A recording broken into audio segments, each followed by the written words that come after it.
ખબર છે, આપણા શરીરમાં એક એવું અંગ છે જે કાઢી નાખીએ ને તો પણ આપણે એકદમ મસ્ત હેલ્ધી લાઈફ જીવી શકીએ છીએ. હા, આજે આપણે એવા જ એક અંગની વાત કરીશું, પિત્તાશય એટલે કે ગોલ બ્લેડર.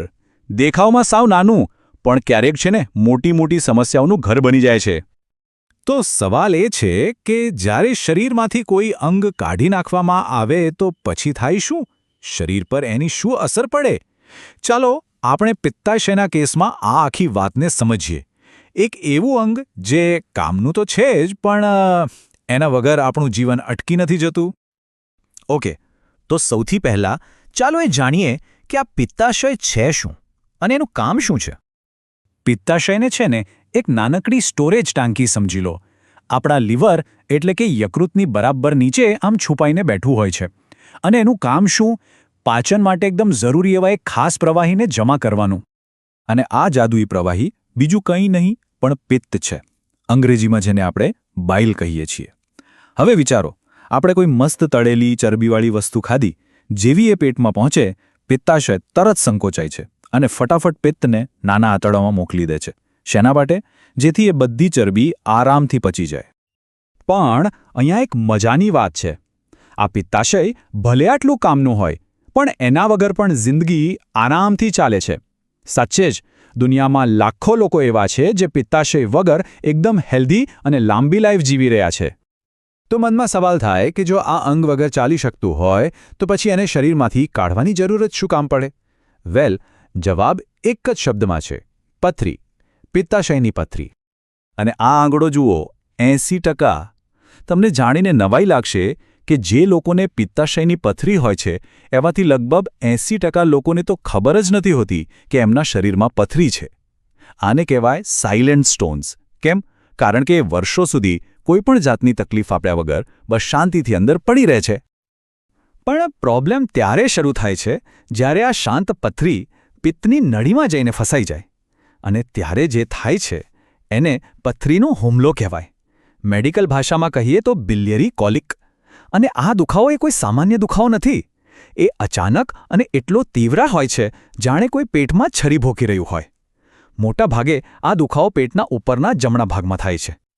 હવે આ પથરી પણ છે ને મુખ્યત્વે 2 ટાઈપની હોય છે. પહેલી અને સૌથી કોમન એ છે કોલેસ્ટ્રોલ સ્ટોન્સ. નામ પરથી જ ખબર પડી જાય, જ્યારે પિત્તમાં કોલેસ્ટ્રોલ એટલું બધું વધી જાય કે ઓગળી જ ન શકે ત્યારે જામીને પથરી બની જાય છે. અને બીજી ટાઈપ છે પિગમેન્ટ સ્ટોન્સ. આ ત્યારે બને જ્યારે શરીરમાં બિલિરુબિન નામનું તત્વ વધી જાય. તો હવે સવાલ એ કે જો આ પથરી પ્રોબ્લેમ કરવા લાગે તો એનો ઈલાજ શું? કયા વિકલ્પો છે આપણી પાસે? ચાલો જોઈએ.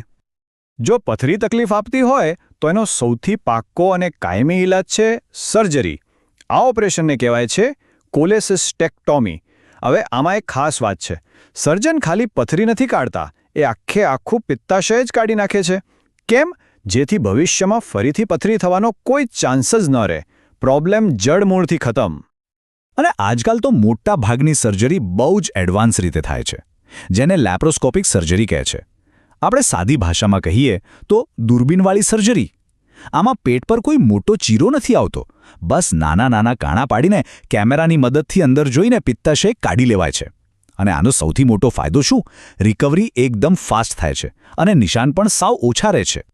પણ શું દરેક કેસમાં ઓપરેશન જ કરાવવું પડે? હા, એક બહુ જ રસપ્રદ સ્ટડી થઈ હતી. એમાં જોવા મળ્યું કે જે કેસ બહુ ગંભીર ન હોય એમાં રાહ જુઓ અને જુઓની પોલિસી પણ કામ કરી શકે છે. નવાઈની વાત તો એ છે કે 18 મહિના પછી જે લોકોએ સર્જરી કરાવી અને જેમણે ન કરાવી, બંનેમાં દુખાવાનું લેવલ લગભગ સરખું હતું. હા, સર્જરી વગરનો ઓપ્શન ખર્ચમાં ચોક્કસ ઓછો હતો. તો આનો મતલબ શું થયો? જો વારંવાર અટેક આવતા હોય તો સર્જરી બેસ્ટ છે, પણ જો કેસ સામાન્ય હોય તો કદાચ રાહ જોઈ શકાય. સર્જરી સિવાય બીજા પણ ઓપ્શન્સ છે, જેમ કે એવી દવાઓ આવે છે જે પથરીને ઓગાળી શકે અથવા તો શોકવેવ થેરાપીથી એને તોડી શકાય. પણ આ બધા સાથે એક મોટો પ્રોબ્લેમ છે. આ બધી ટ્રીટમેન્ટ મોટે ભાગે ટેમ્પરરી રાહત આપે છે. એટલે કે પથરી નીકળી જાય પણ ભવિષ્યમાં નવી પથરી બનવાનો રિસ્ક બહુ જ હાઈ રહે છે. જ્યારે સર્જરી શું કરે છે? એ પ્રોબ્લેમને હંમેશા માટે સોલ્વ કરી દે છે. હવે એક બહુ જ જરૂરી વાત. તમે ઇન્ટરનેટ પર જોશો તો ગોલ બ્લેડર ક્લિન્ઝ કે ફ્લશના હજારો નુસ્ખા મળી જશે. બધા એવો દાવો કરે છે કે એનાથી પથરી નેચરલી બહાર નીકળી જાય છે. પણ શું આ દાવાઓમાં જરા પણ સચ્ચાઈ છે? ચાલો હકીકત અને ભ્રમણા વચ્ચેનો ફરક સમજીએ. જુઓ, મેયો ક્લિનિક જેવી દુનિયાની સૌથી મોટી અને પ્રતિષ્ઠિત મેડિકલ સંસ્થાઓમાંની એક શું કહે છે? એ લોકો સ્પષ્ટ શબ્દોમાં કહે છે કે આ પ્રકારના ક્લિન્સથી પથરી મટી શકે છે એ વાતનો કોઈ જ એક પણ વૈજ્ઞાનિક પુરાવો નથી. તો પછી સવાલ એ છે કે લોકો જે પથરી નીકળેલી જુએ છે એ શું છે? વેલ, એ પથરી છે જ નહીં. હકીકત એ છે કે આ ક્લીન્સમાં જે ઓલિવ ઓઇલ અને લીંબુનો રસ પીવામાં આવે છે એ પેટમાં જઈને એક કેમિકલ રિએક્શન કરે છે અને એનાથી સાબુ જેવા લીલા પીળા ગઠ્ઠા બને છે. બસ, લોકો આ ગઠ્ઠાને જ ભૂલથી પથરી સમજી લે છે. અને ફાયદો તો ભૂલી જ જાઓ, આવા નુસ્ખા ઉલટાનું નુકસાન કરી શકે છે. એનાથી ઉબકા, ઉલટી, ઝાડા અને પેટમાં સખત દુખાવો જેવી સાઇડ ઇફેક્ટ્સ થઈ શકે છે. તો આનાથી દૂર રહેવામાં જ ભલાઈ છે. ઓકે, તો માની લઈએ કે સર્જરી થઈ ગઈ, પિત્તાશય હવે શરીરમાં નથી, તો હવે પછીની લાઈફ કેવી હશે? પિત્તાશય વગરનું જીવન કેવું હોય છે? શરીર આ નવા ફેરફાર સાથે કેવી રીતે એડજસ્ટ થાય છે? જે ફેરફાર થાય છે ને એ બહુ સિમ્પલ છે. જુઓ, પહેલાં શું થતું હતું? પિત્તાશયમાં સ્ટોર થતું હતું અને જ્યારે આપણે કંઈ ખાઈએ ત્યારે એ બહાર આવતું. હવે શું થાય છે? પિત્તાશય તો છે નહીં, એટલે પિત્ત લીવરમાંથી સીધું અને સતત નાના આંતરડામાં ટપકતું રહે છે. આનો મતલબ એ થયો કે શરીર હજી પણ પાચન તો કરી જ શકે છે, પણ એકસાથે બહુ બધી ચરબી પચાવવામાં એને તકલીફ પડે છે.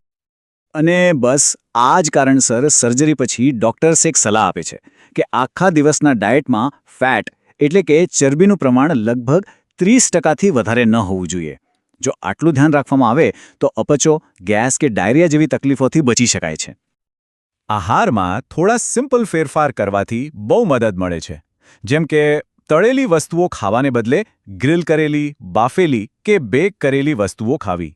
ફૂલ ફેટ ચીઝ કે દૂધની જગ્યાએ લો ફેટ ઓપ્શન્સ ટ્રાય કરવા. અને ભારે કેક પેસ્ટ્રીને બદલે તાજા ફળ ખાવા. બસ આટલા નાના ફેરફાર પણ બહુ મોટો ફરક પાડે છે. અને તમને જાણીને નવાઈ લાગશે, પણ આ ડાયટના ફેરફારના કેટલાક સરપ્રાઇઝિંગ ફાયદા પણ છે. એક તો લો ફેટ ડાયટને કારણે ઘણા લોકોનું વજન ઓછું થાય છે.